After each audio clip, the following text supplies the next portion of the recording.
Yo, Hey, how's it going, man? how's the sound? How's the connection? I hear you fine. You look good, as always. The beard looks Uh, magnificent. Um, it's not too late over there, is it? You're in Costa uh, Rica right now? it's 8:30, but it's like it might as well be midnight.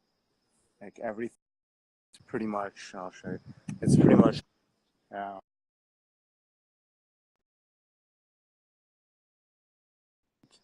so I'll have to. Yeah, it's like pitch black. You're like in the middle of the Yeah, jungle yeah, right we're now. pretty far in the jungle, so it's yeah, it's 8:30. Normally, I wouldn't even be like eating dinner. I would be starting to cook dinner and watching Netflix at home. And here it's like the day's pretty much already over. Well, at least you Yeah. have good Wi-Fi, it looks like. Yeah, it's just in a very specific location. And then like we couldn't do this morning because there was a strong wind and power went down for 12 hours or so. And Oh we couldn't man, with the power. just from a strong wind. Yeah, there's a lot of wind. Oh, that's crazy. Are you teaching a retreat workshop out there? Yeah, kind of like that. It's like a week long intensive type thing. It's a nice location. It's cool. Some flips Hmm. on the some handstands on the. Yeah, it's nice. Nice place. And a little ayahuasca ceremony to finish it off. I don't know if that's included. Maybe next time. Yeah, we'll talk about that next time. Yeah, man. Well, dude, I'm glad to talk to you. You are a machine. Yuri Marmerstein is what I tell other people. But I haven't heard that for one before, but I like it. yeah, I'm TMing that. That's what I'm going to call you now. For people, for some reason, who aren't familiar with you, could you introduce yourself a little bit? Talk about what you do. I don't even know what I do. I'm still figuring it out. Who are Uh, you? I'm Yuri. I I don't know. I guess people know me because I teach handstands and stuff, something like that. I try to think of it a bit deeper because everyone's a handstand teacher now. Hmm. But I try to think of it like the handstands are cool, but it's more so I'm using that as a tool that you can learn more about yourself with, just because it's very unique as a physical skill because there's a lot of precise technique, there's psychology, there's fear involved, and then there's, of course, the physicality and the strength aspect and the flexibility. So, with the combination of those things, makes it, I guess, just really unique to find out about how people learn. So, for yourself, it's by just playing with handstands, you can find out a lot about your own body, your own psychology, your own physical reaction, and then your own learning process. And then the other thing that I like about it is there's no kind of talent equalizer, or it is a talent equalizer rather, because a lot of movements, some people just pick it up really quick, and some people struggle for years.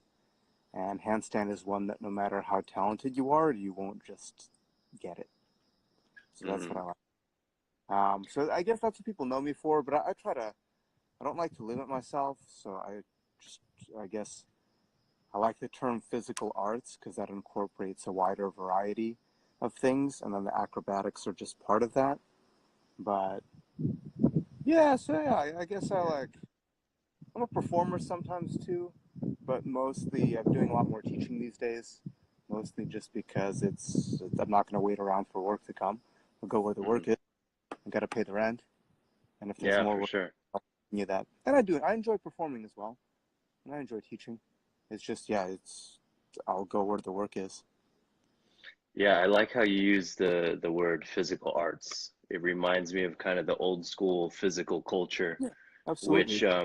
when I was reading it, super interesting. You were into Maxic and Saldo and into Oh the yeah, yeah. muscle control, which is so fascinating. And I love what they were into. Do you still practice that kind of muscle control, Oh yeah. contraction, mind muscle connection in your practice? Oh yeah, for sure. I'm trying to think. I mean, sometimes, right? I'm traveling all the time, so like even for workouts, I don't always have access to what I want. So sometimes just for like, various flexing. Yeah, and there's I used to be into kung fu as well, and there's also like kind of a separate entity of that called Yujin Jing. It's like a an offshoot of Tai Chi, but it's also kind of similar concept about just doing different movements, but creating tension within the body as the resistance.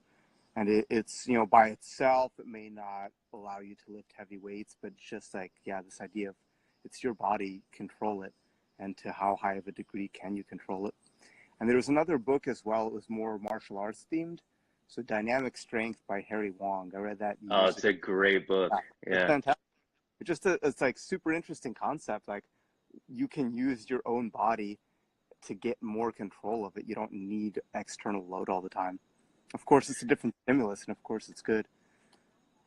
There's one other reference. Oh yeah, so there's an old school website since you've been around for a while as well. The Zen and the Art of Self Resistance. You remember that website? That one I'm not familiar with, It no. was just about like it was a collection of mostly bodybuilding exercises, but you use your own body. But it wasn't as much flexing. It was like, okay, if I want to do bicep curl, I can use the other arm as the weight, and then I can bicep curl and a tricep extension at the same time. I can create quite a bit of force with that, and I can essentially get like a full bodybuilding style workout Yeah, just that sitting was itself. Yeah, the whole Charles Atlas and Lederman system back then yeah, was exactly. the isotonics self-resistance. Yeah, it's so funny. I hope all that comes back because it Yeah, was good. It was good stuff. Kind of bodybuilding came in after that. yeah. Well, But yeah, when I it's hard to sell. You got to do this shit yourself instead of a yeah, machine that does the work for you. But yeah, this I hope this is true. good shit.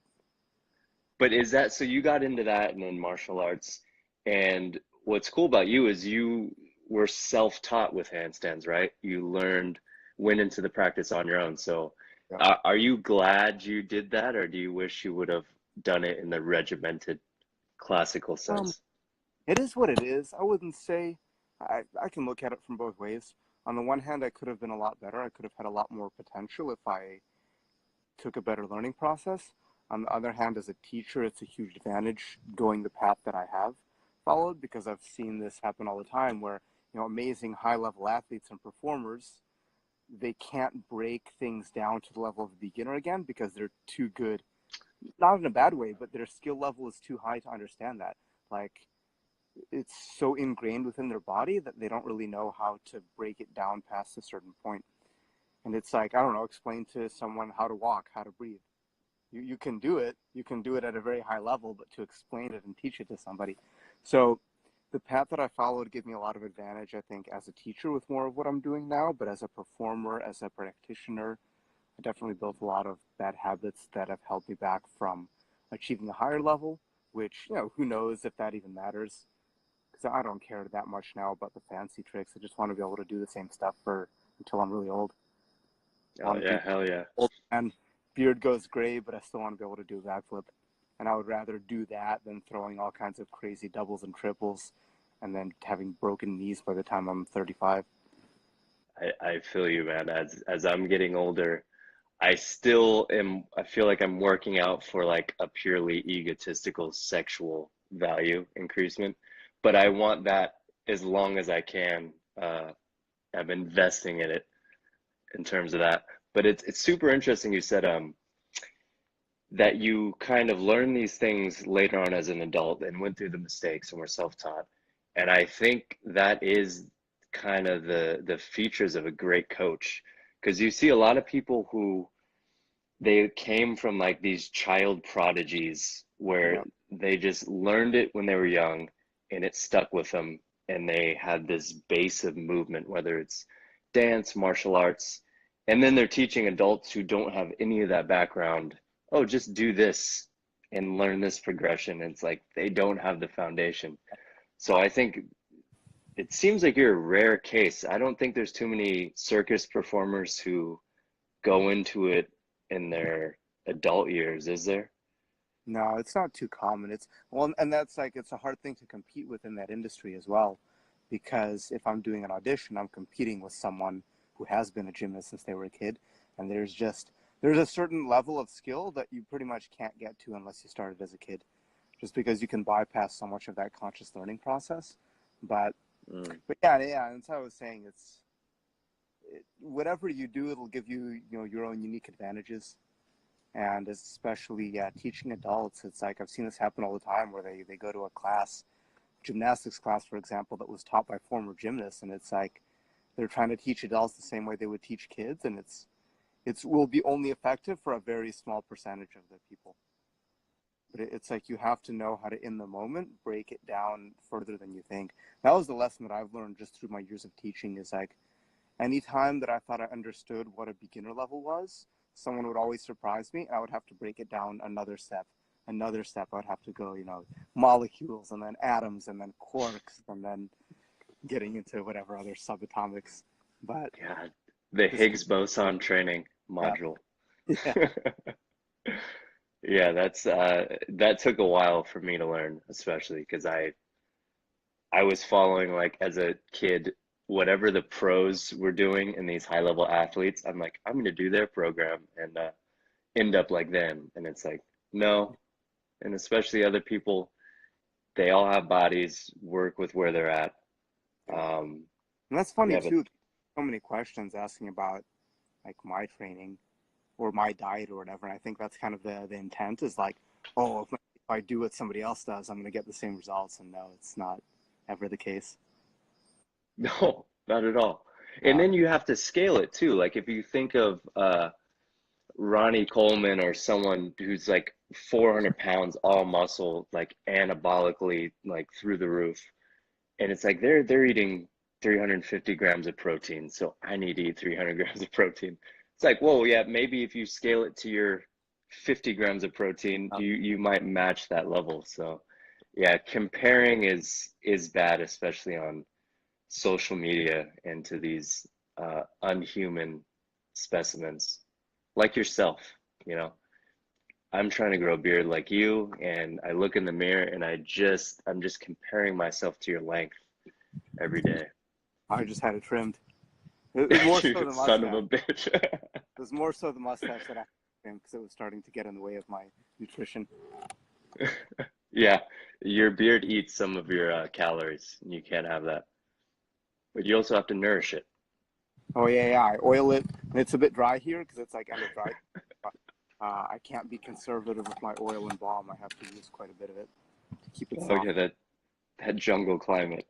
Yeah, You got to be and I'm careful. in the ocean, and then I had to wash the beard, and then when you wash it, you lose all the precious oils, and then you have to re-oil it to get that consistency back. I had a gig once where they sprayed the beard like it was neon colors because there was black lights, and they sprayed my beard like a cartoonish red color, and it looked kind of cool, but I was mad because it took 5 days just to get the regular soft consistency back. Oh, that conditioner, beard conditioner's clutch. Yeah. Um, one more question. So we talked about kids who are prodigies. Is the reason you're so proficient at acrobatics and hand balancing because you were born in Ukraine? Mm, definitely not. I was born in Odessa, which is where all the Ukrainians are from. Um, and honestly, I'm not even, I don't think I'm proficient in hand balancing and acrobatics. I think I'm like half mediocre, but I'm pretty good at breaking it down and explaining it. I would never consider myself above half mediocre. I was in a workshop and somebody, I like sometimes I ask people kind of what their goals are. And one person said, oh, my handstand is at a 3 right now. I would like it for it to be at a 10 out of 10. I say, okay, well, what's level 10? And he said, I was level 10. And I said, that's funny because I think I'm level 5 or 6 on a good day by my scale. But would you say if someone came to you who maybe was at a higher skill level, you'd be able to coach them to a Yeah. higher level, right? I Just mean, using the right. Who knows? principles and But like, and I have, right? Like, yeah, just from what I've seen. And I'll say, these are tips and suggestions based on my experience. Try this. Usually it works. So yeah, I would consider myself. I would say my knowledge exceeds my ability, if that makes sense. My ability to oh manage yeah. what I know. Again, it's just mistakes and habits that I'm still fighting. Yeah, it's funny how we see performance as somehow the metric of how good of a coach you are. Like, It's quite the opposite. I, Honestly, gymnastics and all these kind of sports, the best performers are soldiers. They're specifically conditioned not to think for themselves, and they just do what the coach tells them to, and that's how they get to a high level, is because they don't question it and they adapt to it, which is yeah, the opposite protocol of what I try to teach. Oop, there's a bug. Killed it. it's probably huge. Yeah. I mean, Christopher Summers, great coach. I don't know what he could do. Bill Belichick, like if you, I don't think Kobe Bryant would be a great coach, you know, because he's Well, he's so good at the him dealing transition. with himself.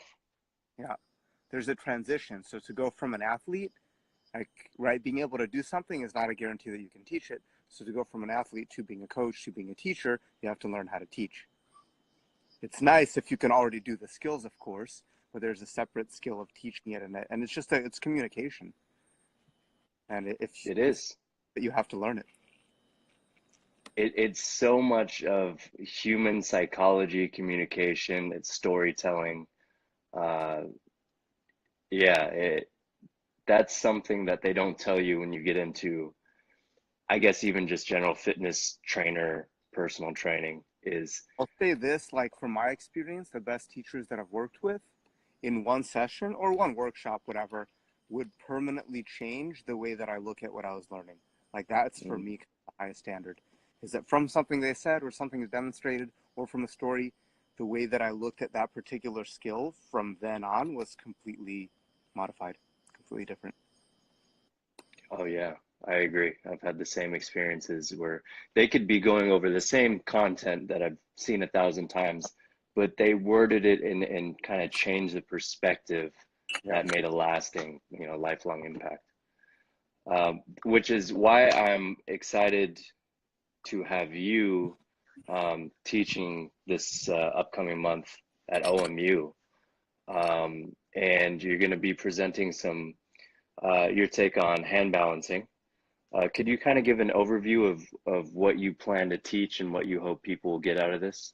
I wrote it down on a piece of paper that's not with me, but it doesn't matter.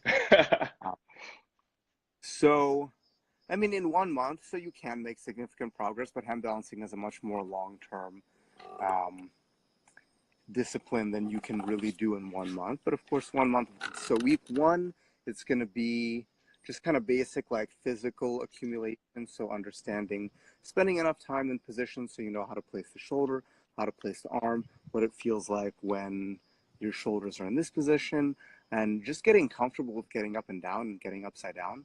So the next week is going to be focusing more on balance. So once we can spend enough time upside down and get comfortable, the next idea is learning how to manipulate the center of mass forwards and backwards. And then when you learn to manipulate it, you can learn to use that manipulation as a reflex. So you learn to feel, okay, I'm falling this way. I make a reaction. And then that's the actual idea of balancing the handstand instead of just holding it. Um, I think week three was going to focus more on pressing. So the idea of not using momentum, the idea of using compression. So that gets a bit more complex because then we have the legs out of line of the body. We have a position that requires more push of the shoulders. We have spinal flexion extension, and then we have timing. We'll see how far we get in that. And then week four, I don't remember. I think I had walking, so it's dynamic handstand movements. So it's kind of more of an overview because each of these concepts can take more than a month to develop, depending on the person. But it's, yeah, just kind of an overview of each one to get some exposure. So maybe to just get a more consistent practice from people who aren't practicing consistently, people who are, maybe just to get exposure towards different skills along the line. Um, I'm not sure about week four or week three, actually. I'm pretty sure that's what I wrote, but we'll see when we get there. Yeah, we'll see. And I'm sure as you start to see the community and people in OMU Yeah. practicing, maybe you'll change course. But Yeah, yeah. everyone's really excited. Uh, how about go through some of these questions?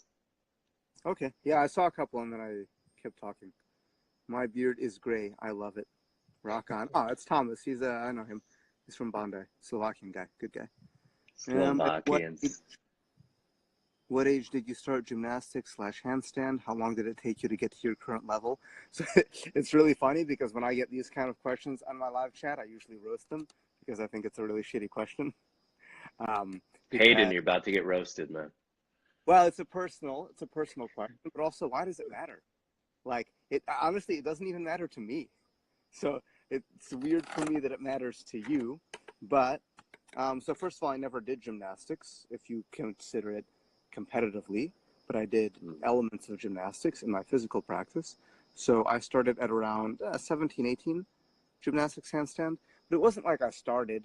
It was like that's when I wanted to learn a handstand. So I kicked up and I fell on my back for a year until something. Same thing like gymnastics. You know, there wasn't YouTube back then. There was the old school strongman books.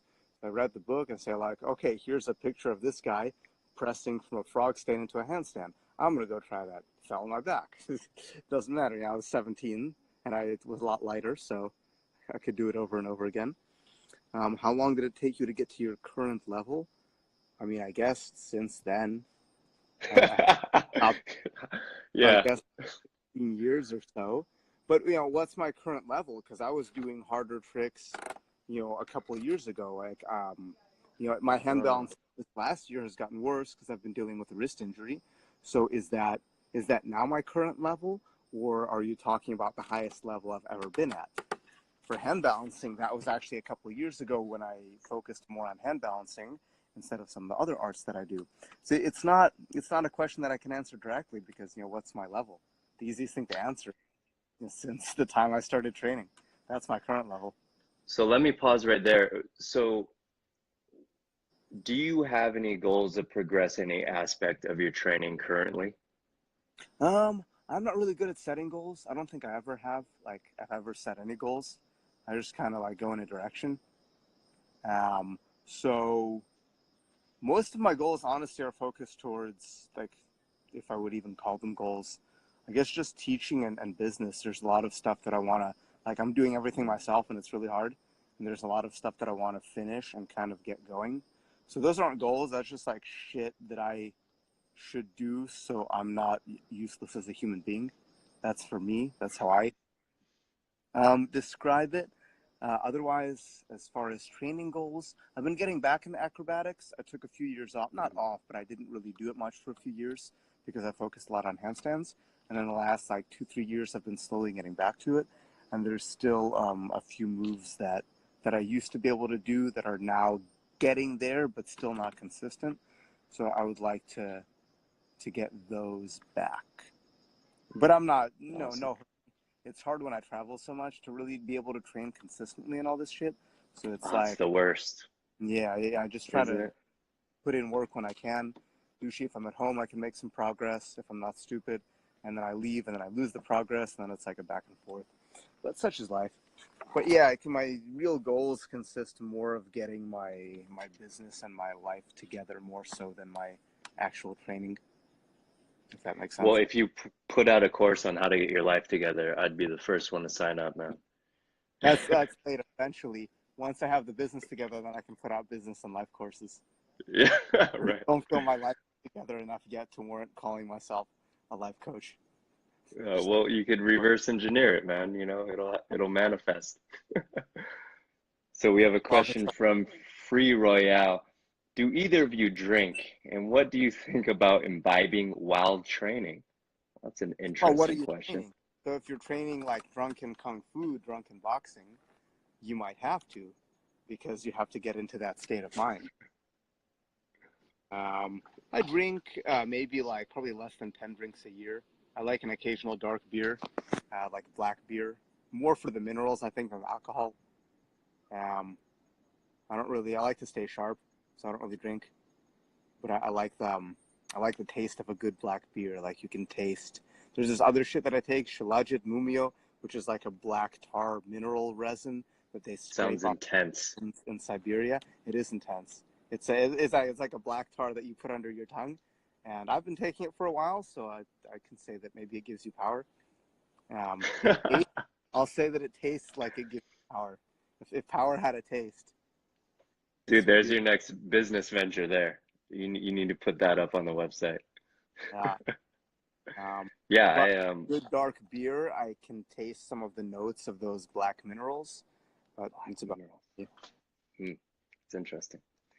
Yeah, I'm about the same as you. I drink maybe a few times a year. Not that into it. Don't like the tiredness. Yeah, But I I did do. definitely feel how it fucks with my sleep, just less deep, less rested afterwards. And then actually, one of the reasons that I don't drink is more I don't know if I want to say social, but it's like, especially in college, I spent a lot of time being the only sober person around drunk people, and they get really loud, and then they yell over each other, and their logic goes in circles, and then I would just like sit there listening to them, but wanting to end my own misery. So, so out of respect, I don't get drunk because I would feel really bad having to do that to somebody else. That's That's that's very polite of you. Yeah, that's also it's very true. thoughtful. It's the word. Like I would have to drink if I'm around a bunch of drunks, just so I wouldn't have to be cognizant of that. It's the worst. Yeah. But I actually did a workout last year, an experiment training while I took like 4 or 5 shots of tequila and did a workout, and I measured everything, and I actually had some metrics that like improved. Like I think I did a sandbag toss and I like PR'd in a height. Everything else went to shit though, but it was interesting. Um, I think I've it's like heard I in was reading something kind of similar where they tested athletes who were sleep deprived, and they found that like the night after sleep deprivation, they actually performed a lot better. But then multiple nights, it like completely went to shit really fast. Something like that. It's interesting. Yeah, I've PR'd hungover before back when I used to like really drink. And I think it was, I always thought it was because it kind of deadened my mind where I just didn't care and I went for it. Yeah, I think so. But there's something there. It's interesting. Everyone try it. Yeah, just get drunk and go to the gym. See, Leon, both you look strong. Thanks, man. That makes me feel Is, much better. is beard a must for physical arts and strength? No, but it's highly recommended. I think it adds about I think it adds about 3 points to your strength levels. Yeah. Um, Plus one wisdom, plus one charisma. Plus, I mean, when you go like this, that's the wisdom move right there. You're accessing the power. That's become like a habit for me. I'm just like always stroking that shit. I have to be careful depending on how I oil it to not do that before like off and stuff, because then my hands get nice and slippery. Then you got to chalk back up. Yeah.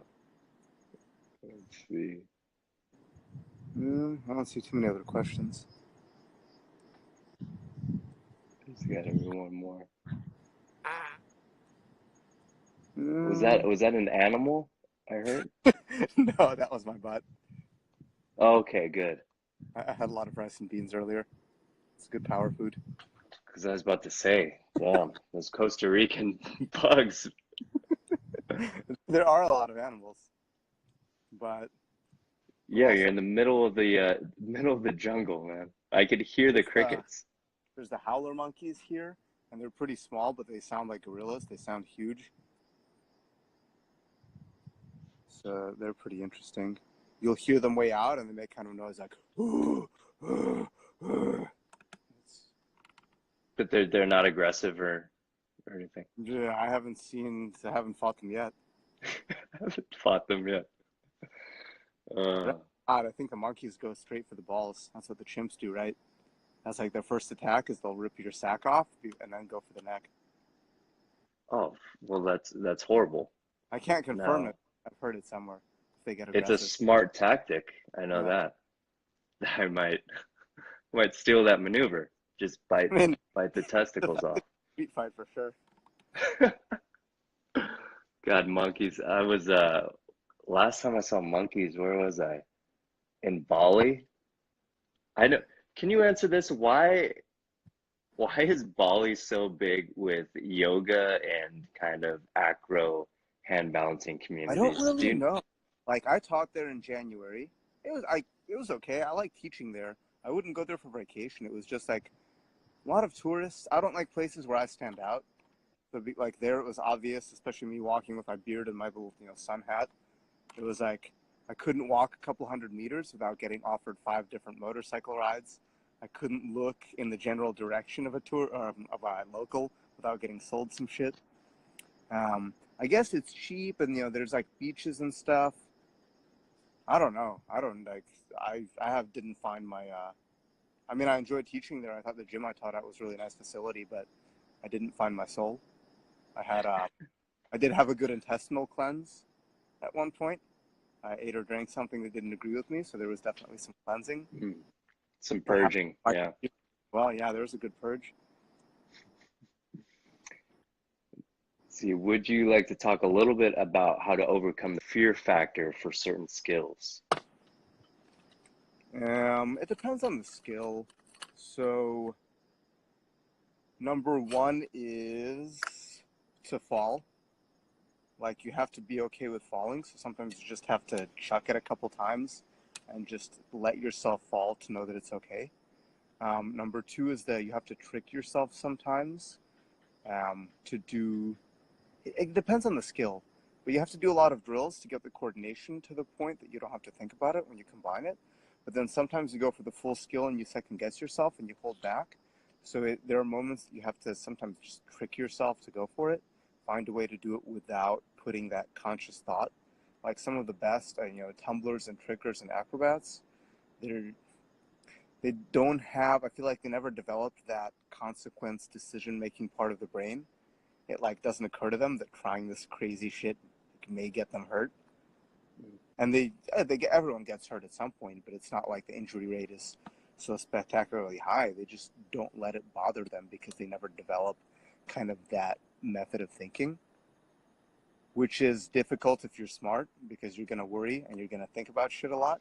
And then when you think about shit, you're not going to go for it. Um, I had another one and I forgot it. Oh yeah, not doing too many. Like when you're doing something you're scared of, each rep is, it's not only the physical demand, it's the psychological demand, which can be sometimes much heavier than the physical. So you don't think that you have to do like 50 reps in one session. Do the drills and do like maybe 10 good repetitions. You may not be tired, but it doesn't matter. Just call it and then start it again the next day. Because like with the fear, so the way, I don't know with the numbers, but when you build a habit, there's like you do something a certain number of times. I don't know, 100 times or something. When you're scared shitless of the move you're trying, you can build a habit in 2, 3 repetitions of doing the same thing just because of how intense it is on your Hmm. psychology. So it's really important not to do too many if you're still second guessing, if it's still not consistent. Like when you learn it, do as many as you can to get it out of the way. But if it's still not consistent, yeah, maybe like you do 10 in a session, and if at least 5 of those or more were halfway decent, it's not bad. You can call it there. You're better off calling it there than doing another 5 shitty ones and then getting frustrated and then doing another 5 even shittier ones. Or you could have ended the session with 5 good ones and 5 mediocre ones, if that makes sense. But it depends on the person, it depends on the skill. So there's not any kind of single answer. Yeah, that was interesting when you said that if you tend to be, I guess, more intellectual, you could overthink things or try to rationalize the position you're putting your body in. Um, I've never thought about that, and now I'm thinking, what a blessing that I have this kind of emptiness in my head a lot of times, that there's not much going on up there. But that is kind of something, uh, it's a state people tend to go into. I don't know if you want to call it the flow state or switching into that like task positive mode where it's just like, you know, warm body, cold mind, and you go after the kill. And I think that's something you could train. I mean, look at Alex Honnold and these uh, you know, free solo climbers. They give them the MRI scan and their brain does not work like a regular person's brain. because they just shut off that like idle imagining consequences.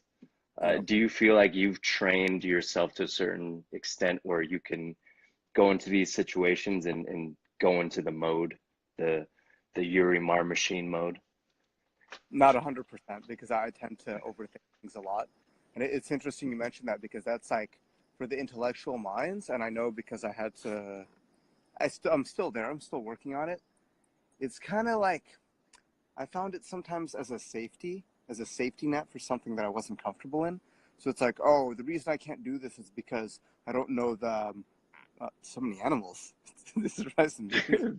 Damn Costa Rican bugs. so, so I forgot where I was. What You was that? were Oh, right. Okay. talking of, yeah. So like I took a dance classes, for example, for a while, and I really like they don't, for the most part, most dance teachers teach two dancers. So it's like it's very hard for them to break down to the skills to someone who's not a dancer. So unless you have all this vocabulary and ability, there's a lot more going on. So what I noticed in myself is that when I was uncomfortable with something, I would revert to like, oh, it's because I don't understand the full technique. It's because I'm not technically aware of some of these things that I can't do it. No, it's because it wasn't that. It was because I wasn't comfortable trying it, or it was maybe too much information for me. But it's still, I would kind of resort to that as like almost a psychological defense mechanism. So it's really important to know when to think and when not to think, but definitely going for the move is when you don't want to think. It's like for like a move for me is really interesting. So corkscrew, I learned twisting, really bad habits. That's one thing that I regret learning it how I learned it. So it's a move that I can do. I'm not consistent with it. I'm getting back into it. When I had it, I didn't train it often enough to really cement it. So when I do it now, I understand the technique really well in a theoretical context, but I have to trick myself to get myself to do the real technique. Otherwise, it's not that I'm scared. It's just that I go into a blind rage, and in that blind rage, I resort to whatever habits I've already developed, which are not the ones that I want to train. It's just one example, but no, I think you can train. You can train that mindset, and I think it's good to be able to go between both. So I think if you're naturally very analytical, it's good to know when to turn that off. And it's an analogy that I've been using recently. Like if you're learning how to draw, let's say I want to draw a horse, I don't need to worry about the details of the mane or the reflection in the horse's eye before I learn to draw the shape of a horse, right? So it's kind of like that. Like you have to know when you should be aware of the details and when to just go for it. That is very complex. It's a complex human Yep. trait. I think that's where like high functioning like autism, where people are super, smart or proficient at a certain skill, but it's because they go so deep into the details and don't have that nuanced approach of contrasting back and forth the macro and the micro. Can be So yeah. useful. Interesting. Juggling is one of those that I think attracts those kind of like, I guess, borderline like high functioning autism, just people who have that focus. Because just a really interesting skill where there's not much physicality to it. It's just you have to work the same shit for hours a day over and over again. And then as you get better, it's even more, right? The better you get, the more you have to train to continue to get better. Mm. It's a bit different. So like with the flips and stuff, I think, yeah, it's an interesting thought. I think juggling would attract the more intellectual types, and then the flips would attract the more daredevil. Yeah, The big, juggling is like the coding of movement. pretty much. Because you can't, right? It's completely the opposite. So like the flip, you just have to go for it. And then Ah, juggling, yeah, I can throw a bunch of balls in the air, but I can't catch them until I understand the pattern. And how do I understand the pattern? It's not by chucking it, it's by breaking it down. Now you can do the same thing with flips, and you should, but there's a point that you have to just go for it. There's a point that you have to yeah. go over the cliff and trust yourself. And with juggling, it's just the continuous breakdown. It's not like you're scared to do a 7-ball juggle. It's that either you've trained it enough to understand the details to be able to process all of those objects in the air, or you're not ready yet and you have to do more basics. Yeah, it seems like the jump, you cannot be in your head at all. You cannot have hesitation. You have to just go. And Yeah. I don't really know tricking or acrobatics, but I'm thinking about like a snatch or something where you just have to fucking pull under and go for it.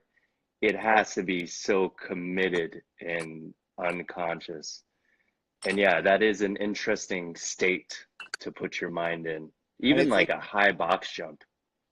once you get into, especially like, the flips that I can't do, but once you get into the really high level flips, it's like there's no option to not commit, because if you don't commit, it's the risk of injury becomes, tenfold than just committing and going for it. So it's the same, Which even like, increases the tension beforehand too, right? it was interesting. I was watching recently at the gym. So guy was working, one guy was coaching another guy in a triple backflip, and it was interesting watching both the coaching and the process. And again, it's one of those things like do a couple timers, and then you have to go for it, and then it's Shit. even a single backflip, right? It's like, and that's where we get back into that analytical side. So somewhere in your mind, you're gonna think, okay, if I jump less, I get hurt less, but it's the opposite. It's inverse proportion. So it's Yeah. the you try, the more likely, because if in a backflip, you have to get past your head. If you can land on your hands and knees, it's not ideal, but you're not going to get hurt. But if you land on the back of your neck, you can get hurt. But it's that initial commitment towards getting there, and that's the hard part. Is you have to go 100%. Yeah, it's almost like an embodied counter intuition, right? To want to go that high, knowing the reason you're scared is because you're going that high. Yep. Let's see, we have a question here. How do you explain the raising interest by strength community, bodyweight, barbell, CrossFit, towards handstands, while handstands being a skill work rather doesn't require that much of strength? Do you understand that? Yeah, I think part of it was like the old school strongman stuff, but it's an easily accessible skill, is what it is. It's it's not a strength skill, but it's still like a demonstration of upper body control. And while the way a lot of the CrossFit people do it is a strength skill because they try to hold themselves in disadvantaged angles, but I think it's just the accessibility of handstand. It's so easy to add. You don't need equipment. You just need gravity, a floor, a Mm. wall, um, and it's sexy, right? It's not like it won't make you a better person, but it looks cool. It's a Whoa, nice whoa, target. whoa. Why? During the journey, your heart will grow. Possible. I feel like I'm the opposite. I've only grown more hateful as of the, the I used bitterness will grow. to be the young kid with the stars in my eyes, and I thought everyone was nice to each other, and nobody tried to sue each other for making up shit. Um, but I've only grown more hateful as the years have taken me. It will only continue as you go further in this game. Yeah, Shirtless handstands. especially a very Uh, grumpy man. you're gonna be the grumpy, wise old master at the top of some mountain. I could see it. The cruel tutelage of Yuri. So, what is your thoughts on handstand positioning? Uh, do you teach? I'm guessing you learned it with more of that banana arch. No. Is there? Is that how you? I don't want to say the only way you teach it, but are you trying to find a certain line? Yeah, it's more ideal. I try to teach it kind of based on individuals because the line is nice, but a lot of people are overly obsessed with it now, and it's like they're focusing again. It's those details that they don't have yet. They're trying to focus on their line when they don't have a fucking handstand, right? And like, isn't that the whole point? Is to have a handstand. The banana back. I made a video on this recently. It's if you have the shoulder flexibility, you should go for the straight line. If you don't have the shoulder flexibility, you should work on it because it's important. but then the banana back might be more advantageous. The main thing that I teach for the alignment, like the universal concept, is that the arms are vertical. So like one of the, not the worst thing you can do because it's all part of the process, but a lot of people have a tendency to lean their shoulders forward. So rather than their arms being vertical to the floor, the shoulders are in front of the hands, which can make it a little bit easier to find the balance, but you're using strength to do that.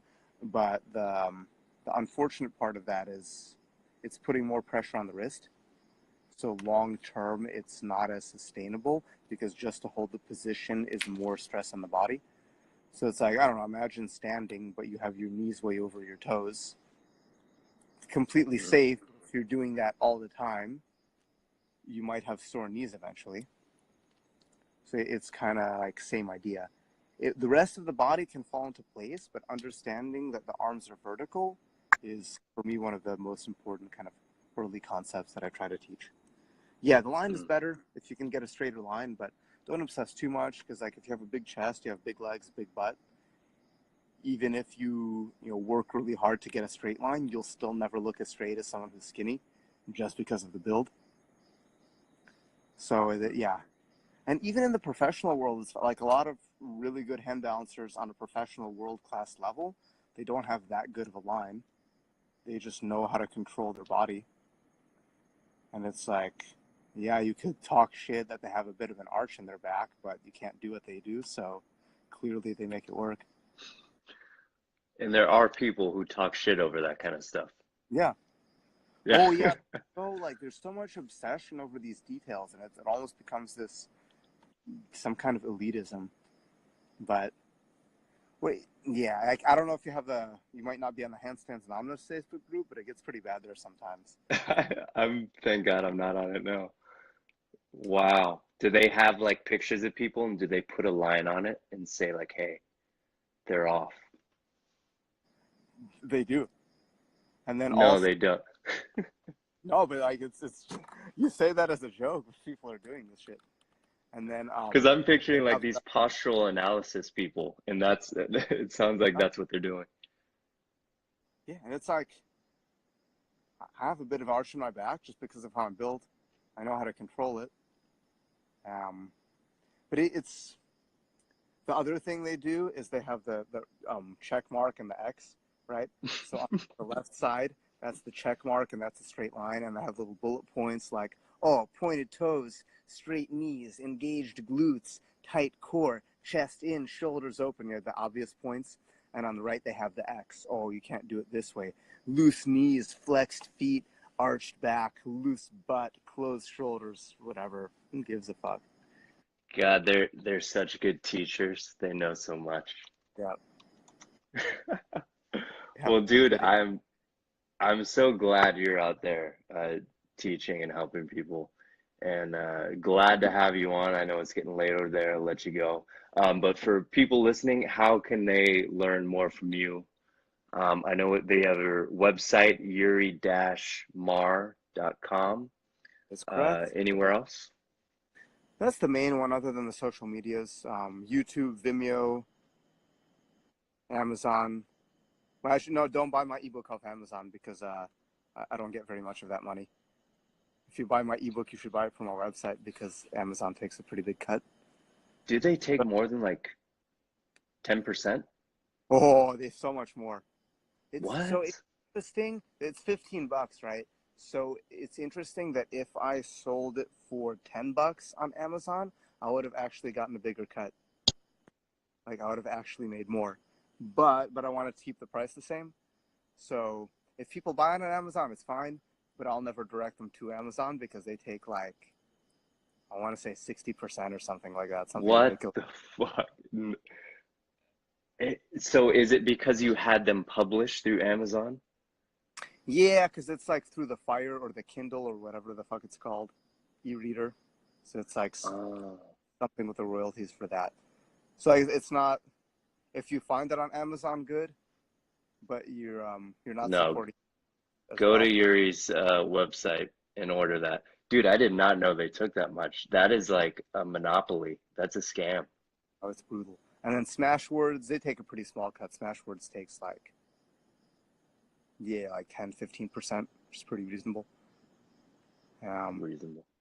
but my website takes no percent, except for the credit card, whatever, 3% for the credit card. Mhm. So that's the best. New book it's in the works, so it's been a long project. It's hard to get all this shit done when I have to do all of it, but it's getting What is there. your new book gonna cover?